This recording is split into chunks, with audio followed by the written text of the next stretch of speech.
जय जोहार। स्वागत है आप मन के न्यूज 36 छत्तीसगढ़ के आवाज में। मैं हूं आप मन के संग मनीरज। खबर छत्तीसगढ़ में आगू बाढ़बो।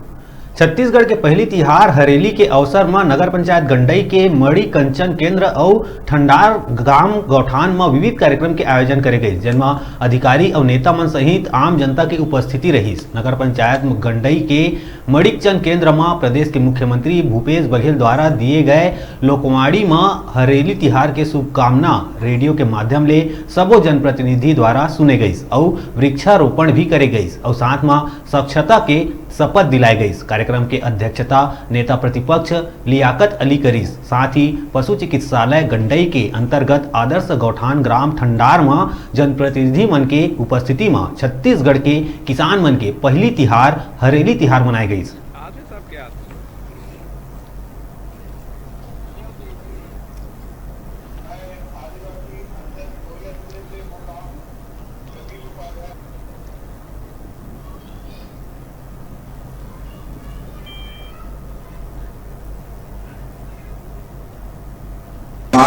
सरकार छत्तीसगढ़ शासन के मंशा है कि हमारे छत्तीसगढ़ के जो पारंपरिक जो तिहार जो साल में पहली तिहार पड़ते पूरा शासन के निर्देशानुसार ग्राम गौठान में ही मनाया जाए और उत्सव का प्रारंभ करे जाए। कई टीकाकरण करे हैं, टीकाकरण करने के बाद जो बीमार पशु हैं उनको इलाज करे हैं और साथ में छोटे बच्चों मन ला बढ़िया मन ला हमन दवाई की कीटनाशक और साथ में किसान मन ला उन्नत नस्ल के बस पालन के प्रदर्शन भी करें और उन मन ला पाले बर हमन मिक्सचर के भी वितरण करें।